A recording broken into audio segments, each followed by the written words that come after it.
Hi, my name is Weinreb, and I'm the co-founder of Manhattan 2, a nonprofit that helps countries mobilize to innovate to reduce climate change.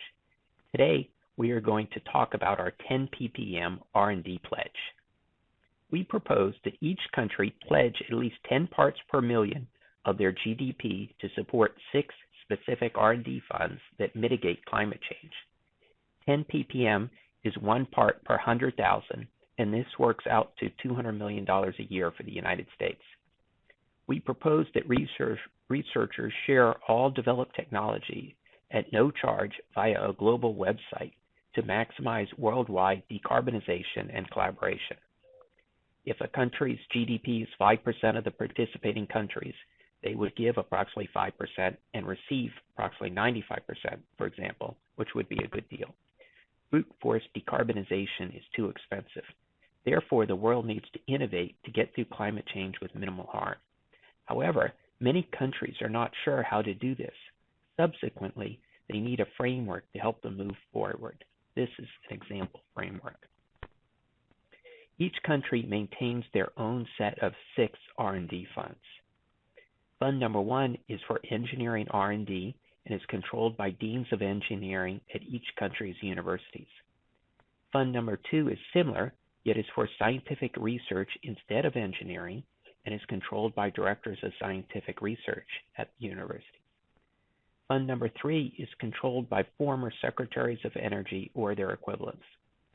Fund number 4 is controlled by top venture capitalists who use it to develop technology needed for business plans previously considered too big. Developed technology is made public, therefore, everyone receives the same access as the participating VCs.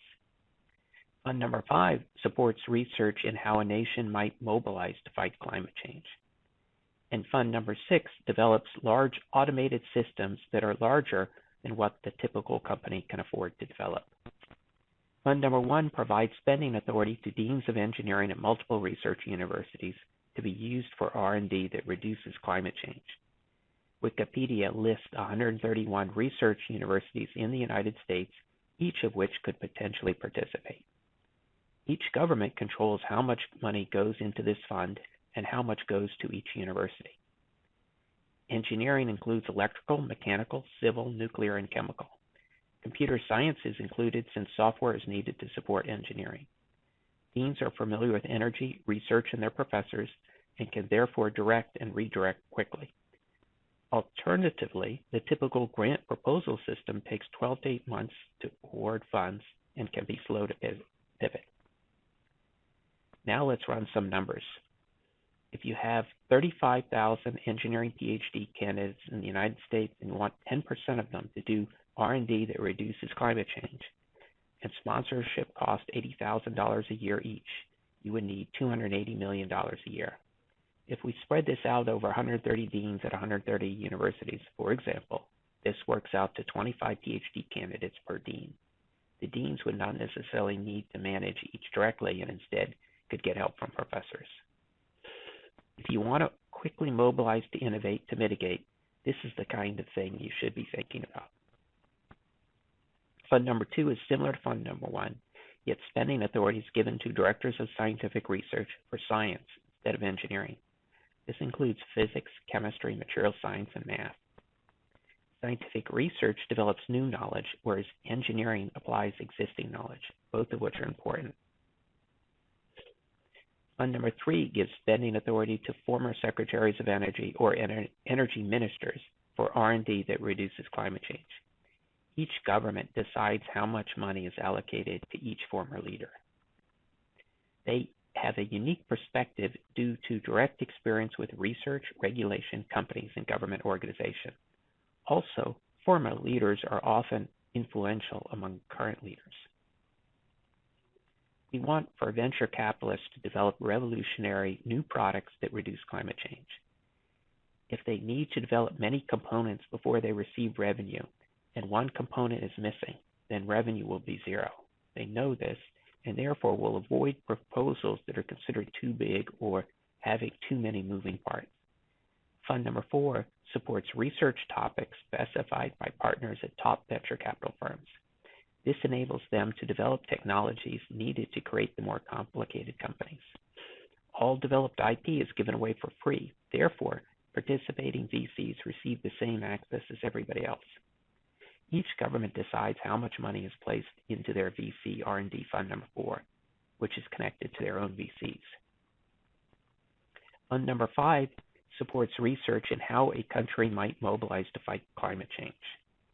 Researchers assume a climate change czar is responsible for decarbonization and has a dream team of individuals reporting to him or her. They then explore the following questions.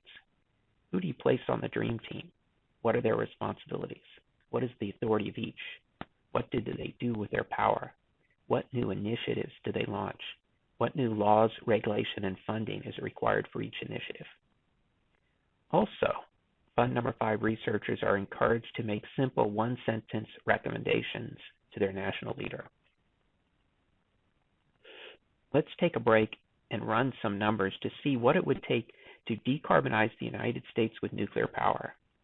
This means we would stop burning natural gas, coal, and gasoline and instead use nuclear power. I understand this might be uncomfortable for several reasons, one of which is nuclear power involves safety risks, and the other is massive building projects are disruptive, and disruption is uncomfortable. So please bear with me as we run through a hypothetical scenario that gives one an idea of how we might get to climate change with minimal harm and minimal cost. The U.S. generates approximately 4 terawatt hours of electricity a year, and we would probably need to triple this if we replaced natural gas, coal, and gasoline with clean electricity. If we did this with nuclear power, for example, we would need to build approximately 1,800 nuclear reactors at 0.7 gigawatts each, which works out to building 60 reactors a year for 30 years. Currently, we are not building any. And the world's rate of adding renewable sources of energy is not keeping up with world GDP growth, which leads to increasing world carbon emissions. In other words, we need to build clean energy sources at a rate significantly greater than what we are accustomed. Yet this costs money, and money is in short supply. So this begs the question, what to do? One possibility is we mass produce newer and safer nuclear reactors and have investors pay for these since they make money. This involves two types of challenges. One is technical and the other is economic. Technically, we need to become more familiar with how to build the newer types of nuclear reactors that are safer and can provide heat to make materials. And economically, we need to figure out how to mass produce these to the extent they provide an acceptable return on investment to attract capital, and they produce electricity and materials at a cost lower than their carbon-emitting competitors. The good news is that researchers can do a great deal on paper without leaving their desks and spending a lot of money. Here is an example Fund Number 5 project. Researchers are given the following design problem. How does one mass produce nuclear reactors in a remote region? Where do you place them? How many do we need to decarbonize the world? How do you ensure they are safe? How do you set up a market where costs are supported by revenue without government subsidies? Here's an example of a solution that researchers might explore. The government buys the design of a safe nuclear reactor and builds one model with government money. The government funds and controls a company that builds a second reactor, which is a copy of the first reactor. The first reactor incurs one-time costs that can be ignored. The second reactor is built to understand costs and revenues associated with ownership of copying this standard design. We create a position of technical nuclear czar and economic nuclear czar, both of which report to the climate change czar. The technical czar is responsible for reactor design and regulation, whereas the economic czar is responsible for setting up a market that provides an acceptable return on investment for companies that build and maintain copies of the standard design. Both nuclear czars minimize delays since they decrease return on investment and cause investors to run away. Researchers might make the following simple 1-second recommendation to their national leader.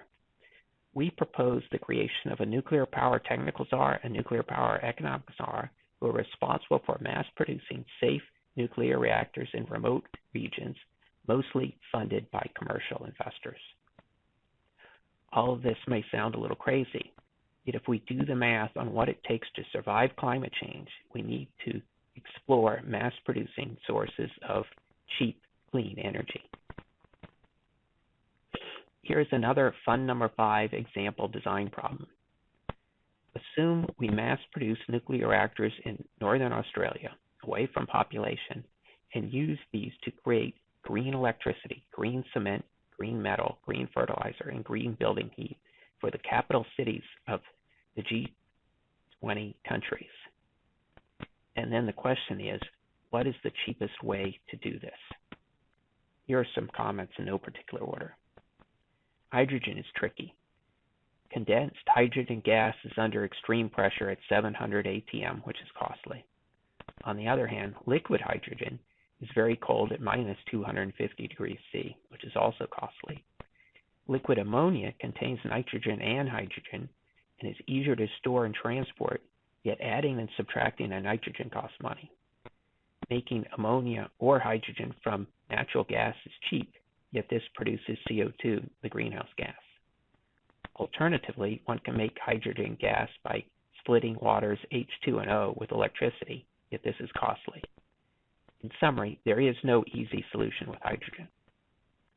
One might look at making hydrogen, ammonia, metal, and cement using direct heat from a nuclear reactor. However, this entails higher temperature Generation 4 reactors, and these are still in development. Researchers might conclude with the following one-sentence simple recommendation to their national leader.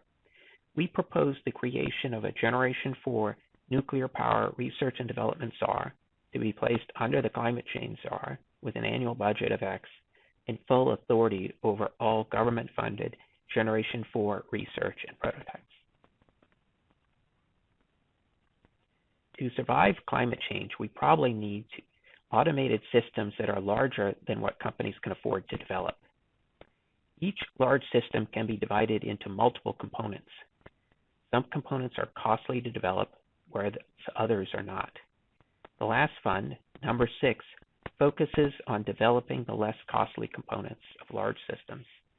This means fully functional systems still require additional funding from companies, foundations, and/or government, yet this does move us closer to large systems that could potentially have a global impact on climate change. An example of an organization that does large systems development is NASA's Jet Propulsion Laboratory, which creates machines that are placed into outer space. Here is an example of a large system that fund number 6 could potentially develop. In theory, we should be able to wrap building roof and wall surfaces with solar at a cost less than traditional treatments via automation and standardization. For example, we should be able to apply solar material direct to residential plywood cheaper than installing roof shingles and side clappers, which are installed manually one at a time. This means we would have a negative green premium, which means it would be cheaper to be green than not green, which would drive worldwide adoption, which is what is needed. The key to making this a reality is automation, and fund number 6 could work on this. Wrapping a building in solar requires architectural software to calculate a list of custom shapes of solar that wrap building features such as windows and doors. Already, this is done with 4 by 8 foot sheets of drywall, which are cut into custom shapes and wrap features. A factory would need to fabricate these custom pieces, place them into a container, transport, and then install on building surfaces, probably via specialized machines. One could divide this system into multiple components, some of which are easy to develop and others which are costly. Designing custom machines that fabricate and install custom solar would cost big money, whereas designing the mechanics of how the solar pieces attach to building surfaces would cost little. In theory, we should be able to develop mechanized systems for covering large amounts of land with solar in a manner similar to that done with tractors that maintain agricultural crops. Also, The weight of material in today's solar farms is similar to that of hydroelectric dams and is too high. Fund number 6 explores automated systems that build and maintain solar farms that are larger than what we are accustomed and consume less cement, glass, and metal. What is different about this relative to typical solar R&D is researchers here are to assume large automated systems are available. This means one can move beyond the traditional 3-foot by 5-foot panel handled by a worker.